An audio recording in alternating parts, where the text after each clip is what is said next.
Hello, what's up guys? Evil Duos time here today, back with another Black Desert video. In today's video, we're going to be taking a look at the most recent patch that came to Black Desert on May 11th of 2022, go over all the important events, as well as updates to the game, that way you don't miss anything. This patch doesn't bring a ton of changes, but it brings some pretty cool event stuff going on, so yeah, quickly before we get into it, if you're new to my channel, please consider subscribing. You'll stay up to date with new content, helps to grow my channel, we both win, and yeah, without further ado, let's get into it, and let's start off with the events like we do with every one of these patch videos. So the first event that came with this patch is a week of playtime challenges, basically for logging in for the next week here, so through May 18th, you're going to get login rewards. The next event is Scouring the Dark Rifts. So this is a Dark Rift boss event. We were talking about this one on my live stream this past weekend, saying to, hey, make sure you save your Dark Rift bosses down here. But don't worry, if you weren't watching the live stream this weekend, which is every single Saturday and Sunday at 10 a.m. Eastern Standard Time, so, you know, make sure you watch it. But if you didn't save them, don't worry, you have 2 weeks for them to respawn to be able to run this. Basically, for killing your Dark Rift bosses, though, you're going to get these summon scrolls at a random probability from these boxes. These summon scrolls are used to obtain items for the Jetina Pen Armor Exchange questlines. If you don't know what I'm saying when I say the Jetina Pen Armor Exchange questlines, that Evil Duos Harm guy has a guide on it linked in the description below. If you do, though, then you'll know this is pretty awesome. It can save you a significant amount of time, especially if you run these with your friends. So get together a group, and if you don't have friends, try and find some friends in-game to be able to save yourself a lot of time on these. I remember the first time they did an event like this, I knocked off a total of like 3 weeks from my Jetina exchanges. So yeah, it's pretty awesome. Beyond that, for killing your Dark Rift bosses, you're also going to get triple crystals from those bosses, the ones right below here, which is also pretty nice, especially, once again, if you're trying to pump out those pen questline pieces. The rest of this patch thing just tells you what a Dark Rift boss is, so not much going on there. The third and final event is the Pen Accessory boosting questline, so if you don't know what the Pen Accessory questline is, hey, Evil Duos Harm, video guide, cool. He even has chapters that, like, tells you where to go. He's the best. I love Evil Duos Harm.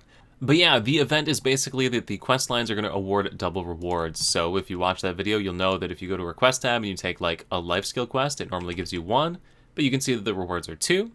And if instead you go ahead and pick like a combat quest where we have to kill something, the rewards will be 4. So this knocks off a ton of time from the Jetina quest line.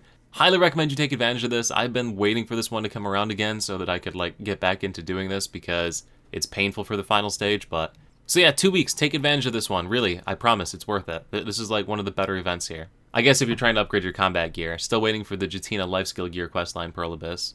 But anyway, that's it for events, so now it's going to move on into the patch notes themselves, and the first thing in the patch notes we have is an artifact preset system that you can apply.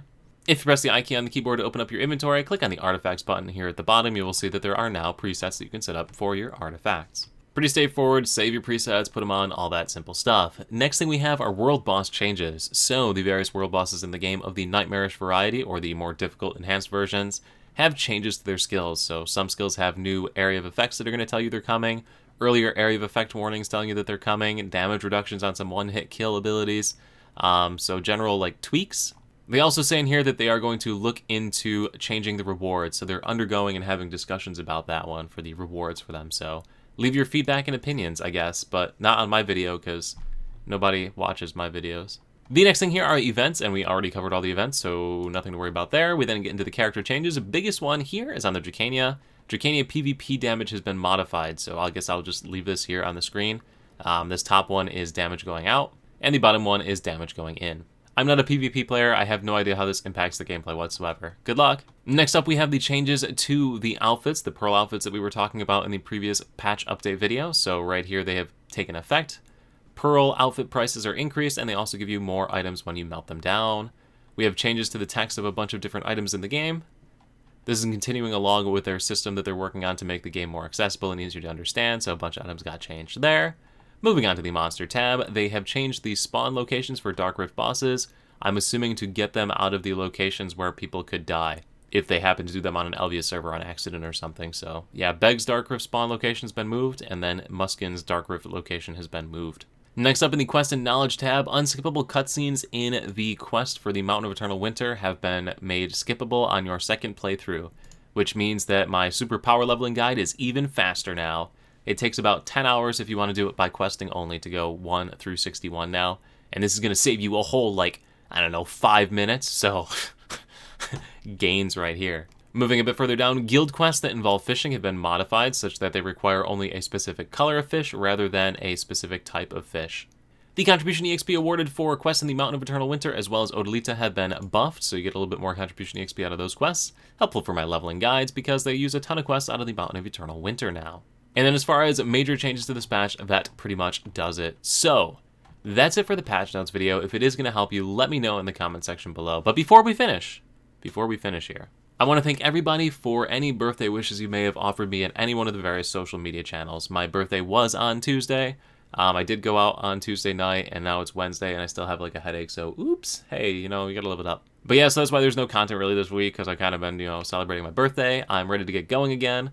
I do want you all to know that I do have other videos I'm working on. I have finally finished the script for my farming video that I've been recording and working on my farm and doing all that stuff to be able to make that video, so that'll be coming out pretty soon. Definitely still making content. Please stick around. Really do love you all. And yeah, guys, so thank you all so much for watching. Look forward to seeing you at the next live stream over on Twitch, the next YouTube video right here, or wherever I happen to see you. Peace.